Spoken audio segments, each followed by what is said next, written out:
Assalamualaikum warahmatullahi wabarakatuh. Perkenalkan, nama saya Alvina Junia dengan NIM 1905101066. Program Studi Ilmu Hukum Fakultas Hukum Universitas Malikus Saleh. Pada video kali ini saya akan menjelaskan materi tentang hak-hak istimewa dalam BW atau Kitab Undang-Undang Hukum Perdata. Sesuai dengan pasal 1134 KUH Perdata yang berbunyi, hak istimewa ialah suatu hak yang oleh undang-undang diberikan kepada seseorang berpiutang sehingga tingkatnya lebih tinggi daripada orang yang berpiutang lainnya, semata-mata berdasarkan sifat piutangnya. Privilege atau hak istimewa merupakan hak yang memberi jaminan, walaupun bukan merupakan hak kebendaan, tetapi ditempatkan dalam buku 2 KUH Perdata. Pada pasal 1134 KUH Perdata merumuskan pengertian privilege sebagai berikut.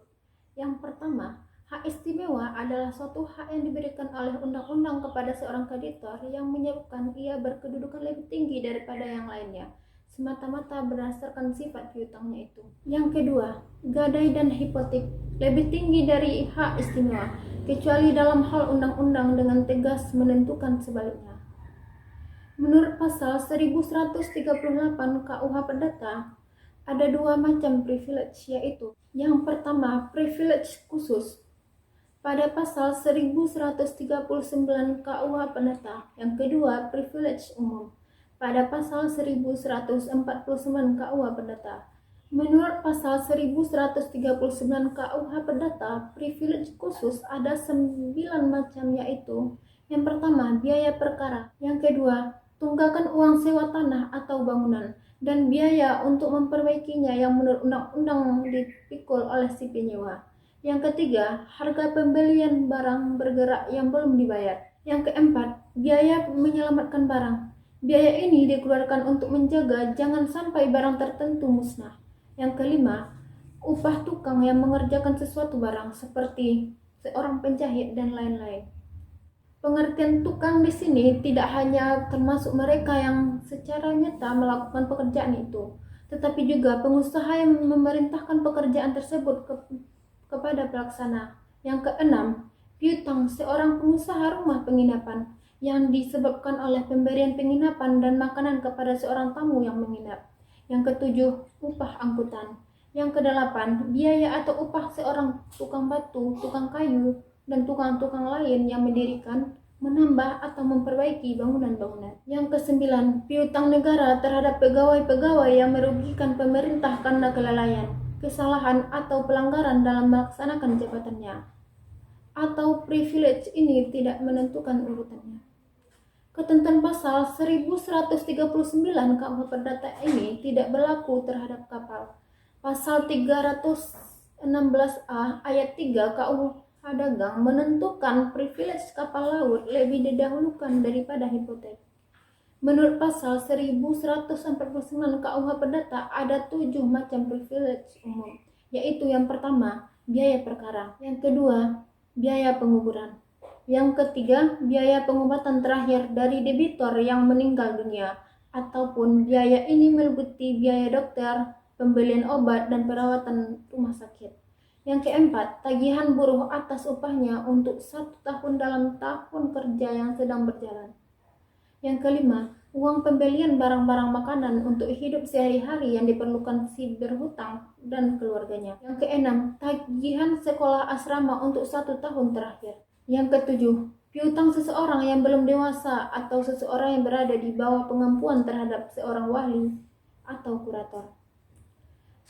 Dalam hubungan ini yang menjadi pertanyaan adalah bagaimana kalau debitur pailit?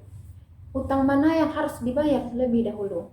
Pada pasal 1134 ayat 2, KUH Perdata menentukan gadai dan hipotek lebih didahulukan pembayarannya daripada privilege, kecuali ditentukan lain oleh undang-undang. Selanjutnya, undang-undang menentukan lain dalam pasal 1139 butir 1 dan pasal 1149 butir 1, yaitu dalam hal pembayaran biaya perkara. Juga ketentuan pasal 316A ayat 3 KUH Dagang menentukan privilege kapal laut lebih didahulukan daripada hipotek. Antara privilege khusus dan privilege umum, menurut pasal 1138 KUH Perdata, yang lebih didahulukan pembayarannya adalah privilege khusus. Antara biaya perkara dan biaya pajak, yang lebih didahulukan adalah pembayaran pajak menurut pasal 1137 KUH Perdata. Sejak berlakunya Undang-Undang Nomor 17 Tahun 2008 tentang pelayaran, Pasal 66 ayat 1 menentukan pembayaran piutang pelayaran didahulukan sebagaimana dimaksud dalam Pasal 65 diutamakan daripada pembayaran piutang gadai, hipotek, dan piutang terdaftar. Antara lain, menurut Pasal 65 ayat 2 butir A Undang-Undang Nomor 17 Tahun 2008 ditentukan piutang pelayaran yang didahulukan adalah upah dan pembayaran lainnya kepada nahkoda, anak buah kapal, dan lain-lain. Dalam bidang penerbangan, menjelaskan Pasal 81 Undang-Undang Nomor 1 Tahun 2009 tentang penerbangan, menentukan antara lain hak karyawan perusahaan angkutan udara atas gaji yang belum dibayar yang timbul sejak dinyatakan cedera janji menurut perjanjian pembiayaan atau sewa guna usaha atas objek pesawat udara merupakan tagihan-tagihan tertentu yang memiliki prioritas. Baik, demikianlah penjelasannya dapat saya sampaikan tentang hak-hak istimewa. Jika ada salah mohon dimaafkan. Terima kasih atas perhatiannya. Assalamualaikum warahmatullahi wabarakatuh.